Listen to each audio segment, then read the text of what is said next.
Imagine waking up to find that your state just lost $24 billion. Not in a stock crash, not in a budget miscalculation, but simply because people left. That's the true story of California's invisible exit. And the most shocking part? It wasn't the working class that drove this number. It was the people the state needs the most, its highest-earning taxpayers. According to IRS data cited by the California Legislative Analyst's Office, California lost $24 billion in adjusted gross income in 2022 alone through net outmigration, 3 times higher than before the pandemic. This isn't a trend. This isn't a phase.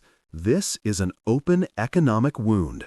And tonight, we're going to examine the structural threat hiding behind that number, where the money really went, why it left, and what happens next when a state loses the people who fund nearly half its income tax revenue.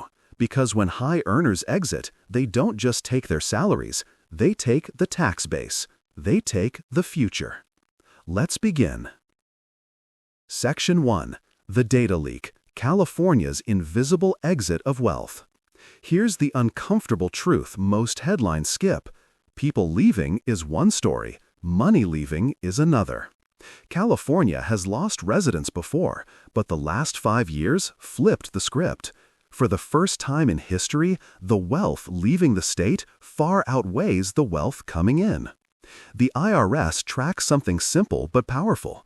When taxpayers file a return from one state one year and another state the next year, the IRS logs the migration and the income that moved. That's where the number comes from, a net AGI loss of $24 billion in 2022. $24 billion of taxable income permanently gone. Compare that to pre-pandemic years. California was losing around $7 to $8 billion annually. Now, it's triple. But here's what makes this loss uniquely dangerous. This is not a mass exodus of minimum wage workers.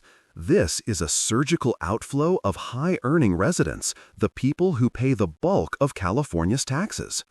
California is home to the highest income tax brackets in the country, topping at 13.3%, with an additional 1% mental health surcharge for million-dollar earners. That means the top 1% fund nearly half of the state's personal income tax revenue.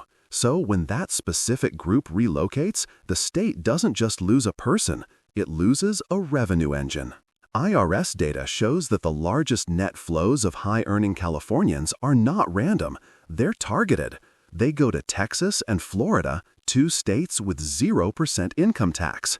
This is not coincidence. This is optimization. And that optimization is reshaping the economic map of the United States. Section 2. The Policy Split, Why High Earners Choose Texas and Florida. Let's break down the split between why the general population leaves versus why high-income households leave.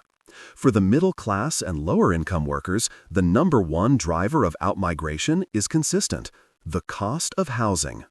In most California cities, median home prices sit above $800,000, and in many counties, above $1 million. Rent is equally punishing. A 2-bedroom apartment in cities like San Diego or San Francisco can cost more than the average mortgage payment in other states. But for people making $500,000, $1 million, or $5 million a year, housing is not the breaking point. For them, the tipping point is tax pressure. You can afford a $2 million home, but you feel every percentage point of a 13.3% state income tax. A couple earning $1.5 million a year pays roughly $180,000 plus in California state income tax, 0 in Texas, and 0 in Florida. That difference isn't theoretical, it's liquid money, money that compounds every single year. A high-earning household can save 6 figures annually simply by relocating. A substantial 6- or 7-figure income earner isn't scrolling Zillow because they can't afford a condo.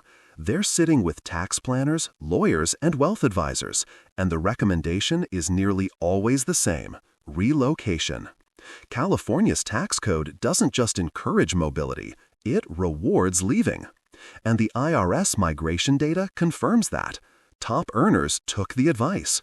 More than half of California's AGI loss went to Texas and Florida, with the rest scattered to Arizona, Nevada, Tennessee, and other low-tax states. This is not coincidence. This is optimization. And that optimization is reshaping the economic map of the United States. Section 3. The aftershock. What happens when the tax base leaves?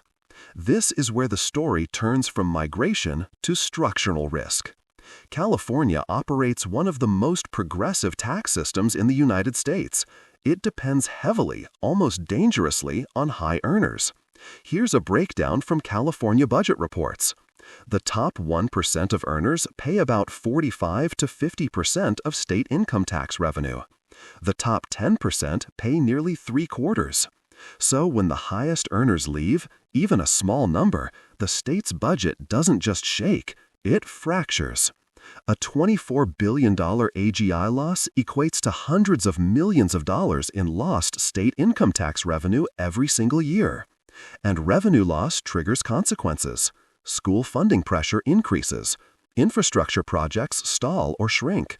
State hiring freezes become normal. Deferred maintenance grows. More revenue must be raised from the remaining residents. In other words, the exit of high-income households pushes the financial burden down to the middle class, the very group already squeezed by cost of living pressure. We're watching a feedback loop in real time. High taxes equals high earners leave, equals reduced revenue, equals service cuts or tax hikes, equals more residents, including the middle class, leave. Once this cycle starts, it rarely stops on its own. Look historically at New York City in the 1970s. Look at Connecticut in the 2010s after millionaire flight accelerated. Look at Illinois today. Wealth migrations are slow, quiet, and devastating.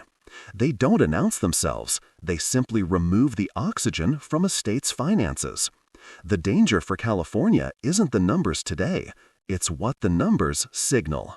A structural imbalance has begun, and every year the gap widens a little more.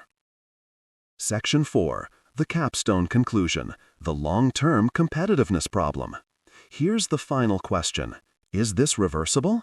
The answer depends on whether California recognizes that it does not have an outmigration problem. It has a tax base erosion problem.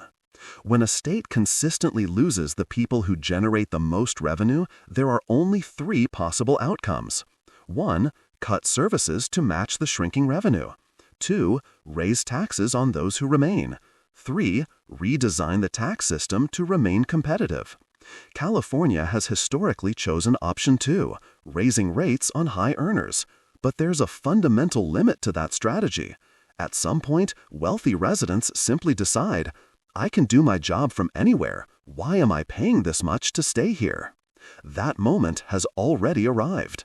The invisible exit is no longer invisible. It's quantifiable. It's accelerating, and it's shaping the future of California's economic identity. The state remains an engine of innovation, a global brand, a cultural powerhouse. But its tax structure is now in direct conflict with the mobility of modern wealth. If the trend continues, even modestly, California will face a permanent structural deficit where the cost of running the state will increasingly fall on a shrinking middle class. This isn't a forecast, it's a trajectory. And unless the state acts, the question will shift from why are high earners leaving to who is left to pay for what remains. That is California's invisible exit, and that is the capstone.